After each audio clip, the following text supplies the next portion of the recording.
TomoNews presents In the Line of Duty. Bomb squad officer dies trying to disarm grenade in Lima, Peru. A police officer was killed while trying to defuse a grenade in Lima, Peru on Monday. 2 grenades had reportedly been placed outside of the Christ the Savior school in the city's Villa El Salvador district by extortionists. Officer Adolfo Castellano Carrillo was defusing one of the grenades when it detonated, injuring his hands and knocking his helmet off. Nearby bomb disposal officers helped him into the back of a truck and he was immediately taken to the police hospital, but he died from his injuries hours later.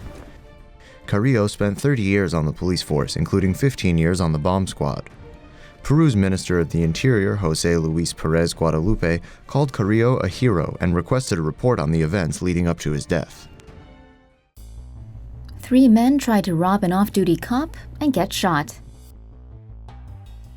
An off-duty New York police officer reportedly shot a man in the torso after an attempted robbery on Monday.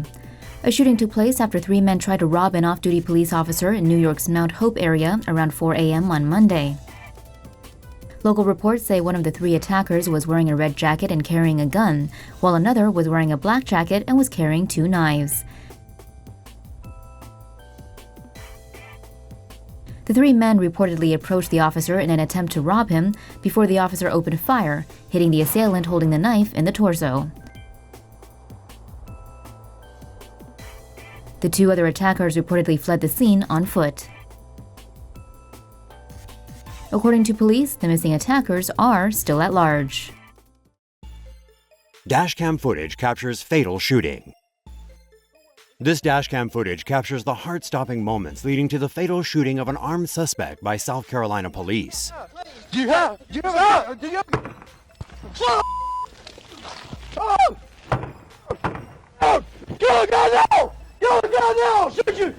The incident on November 17th last year began when Sergeant Frank Ballantyne of the Cayce Public Safety Department approached the suspect's car.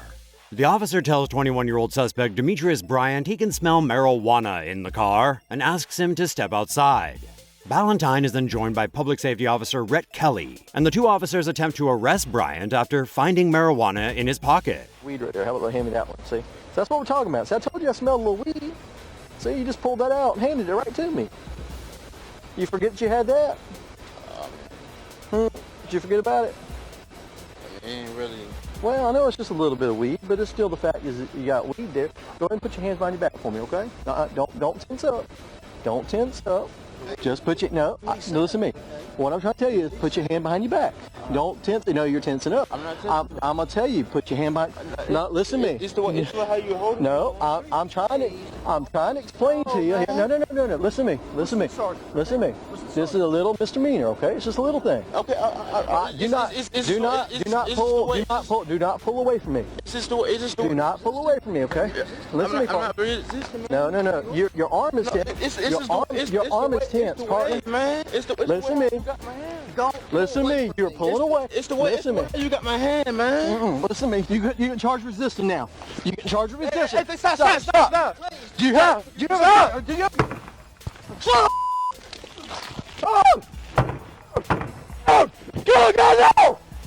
now! Shoot you!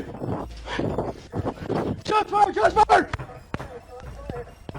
I'm down! Go! Give me your hands! Bryant was shot twice in the upper body and died of his injuries. Officer Kelly was hit by a gunshot to the leg. Both officers were cleared of any wrongdoing over the incident and have returned to work. Florida cop acts as human shield to save woman from car crash. A Hillsborough County police officer has been hailed a hero after sacrificing his life to save a woman from a speeding SUV. Sarah Guerin was on her way home with her boyfriend early Saturday morning on Tampa's Selman Expressway. An SUV had entered the same highway through the exit ramp, going the wrong way and headed straight for Guerin. Spotting the vehicle, Guerin panicked and flashed her lights in an attempt to warn the other driver. With the SUV still barreling forward, Deputy John Cotfiler, who was driving behind Guerin, sped past her and was hit by the speeding vehicle. The crash killed both Deputy Cotfiler and the wrong-way driver, later identified as Eric Macbeth. Authorities are investigating whether Macbeth was driving under the influence of drugs or alcohol at the time of the incident. South African cop writes ticket after he's shot. Officer Nizam Alexander of the Cape Town Police Force may be the most diligent police officer we've seen. You can see here that he's pulled over a Mercedes Benz, but keep an eye on the guy walking alongside the N2 highway. And that wasn't the last time you'll see him. As Alexander deals with the driver, the man walking doubles back.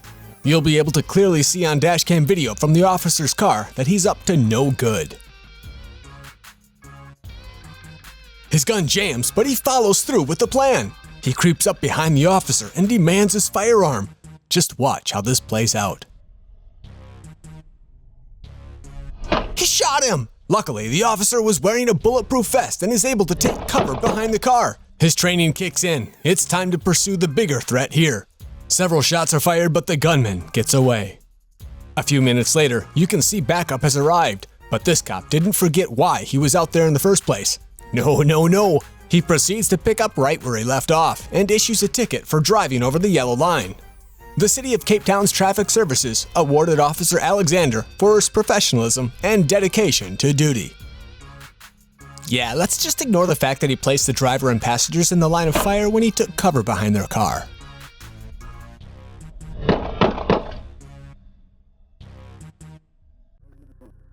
Drug dealer sucker punches and shoots Florida officer.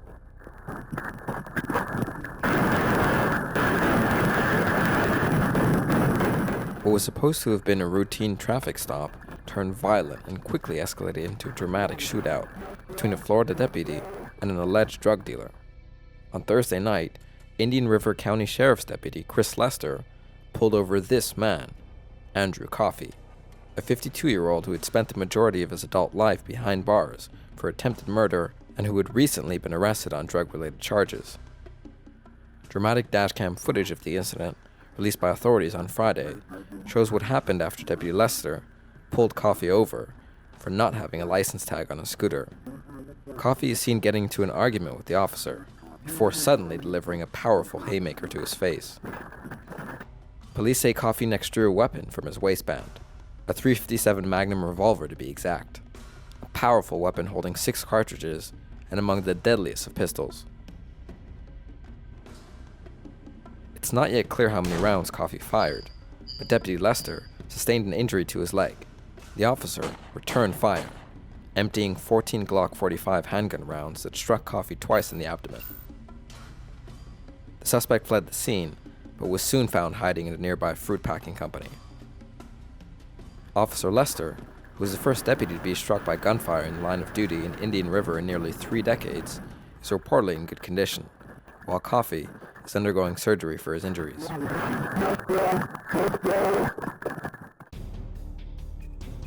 Phoenix police officer shot multiple times during traffic stop. A Phoenix police officer was shot during a traffic stop on Wednesday. The shooting took place when an officer was conducting a regular traffic stop near 12th Street and Campbell Avenue at around 2:45 a.m. The officer pulled over a gold Ford Thunderbird with at least 2 people inside, when the driver suddenly fired multiple shots at the officer before fleeing the scene. The officer was wearing a bulletproof vest, which likely helped save his life. He was injured and taken to a local hospital.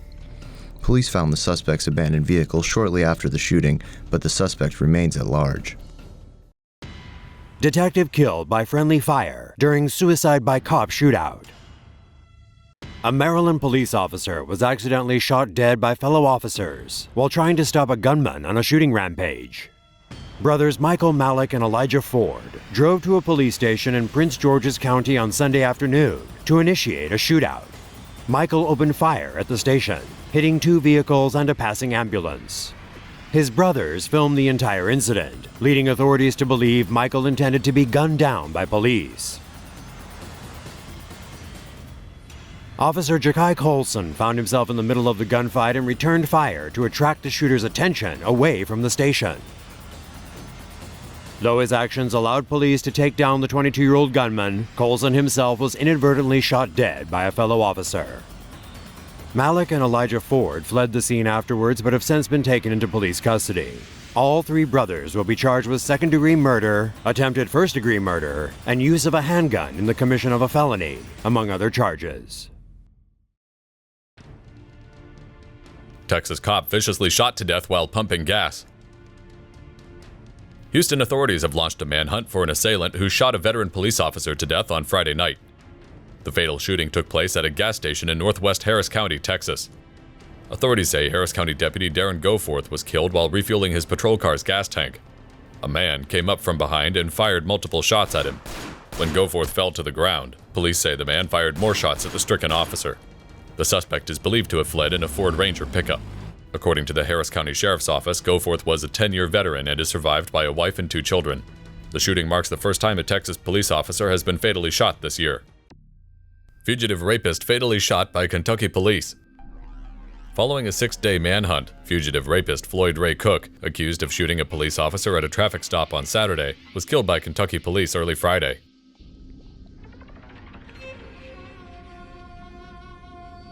The manhunt started after Cook shot a police officer in the chest at a traffic stop in Tennessee last Saturday. Cook was later recognized by another officer in Kentucky's Cumberland County who tried to stop him. Cook hit a tree, then jumped from his truck, and after shooting at the officer and missing, he escaped on foot. Earlier this week, dozens of law enforcement officers began searching for Cook along with police dogs and helicopters. On Friday, 2 Kentucky State Police troopers and a U.S. Marshal spotted Cook while searching an embankment. Cook and the officers exchanged fire. He was wounded and died at the scene. Cook was convicted in 1971 for raping a 19-year-old in Marion County, Kentucky. His criminal record also includes burglary, assault, and rioting. South Carolina police officer shot and killed in the line of duty. A police officer was killed after he was gunned down by a suspect outside a suburban shopping mall in South Carolina yesterday. A suspicious man was reported in the parking lot of Richland Mall outside Columbia on Wednesday morning. He was later found to be armed with a .40 caliber handgun and a knife. The suspect was later identified as 34-year-old Jarvis Hall, who has previously been charged with refusing to stop on police command in August. He was also convicted earlier this month for unlawfully carrying a weapon. When 3 officers responded to the call, the suspect ran away from officers. The officers gave chase and struggled with the suspect outside before the suspect opened fire, hitting Officer Greg Aaliyah, who later died in hospital. Aaliyah was 32, married, and had a newborn son. He was with the department for 7 years. State trooper shot twice after traffic stop escalates. A police officer and a suspect were shot this week after a dramatic 10-mile chase in Georgia. The Wednesday afternoon pursuit began when Georgia State Trooper Jacob Fields spotted a black Chevrolet Silverado allegedly speeding on the I-75 in Cobb County. When Fields attempted to pull the vehicle over, it sped off. The chase reportedly ended around 10 miles later when the suspect's vehicle hit a civilian driver as police vehicles tried to box it in. Police say the suspect, identified as Israel Vladimir Rodriguez, then exited his vehicle with a weapon and engaged in an exchange of fire with the troopers. Trooper Fields was hit twice, once in the abdomen below his bulletproof vest and once in the leg. The suspect was also hit in the abdomen. Both men were taken to a local hospital for treatment. Fields is expected to remain at hospital for 2 to 3 days. Rodriguez underwent surgery and is expected to make a full recovery, after which he'll face multiple charges, including aggravated assault on a police officer.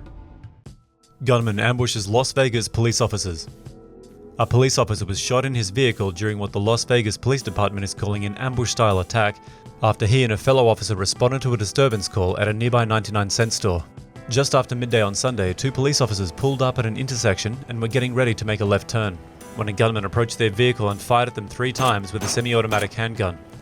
The only details released about the gunman so far is that he is Hispanic and was carrying a Springfield semi-automatic. 1 officer was shot in the hand. The other officer chased the gunman down the street as he ran onto the median.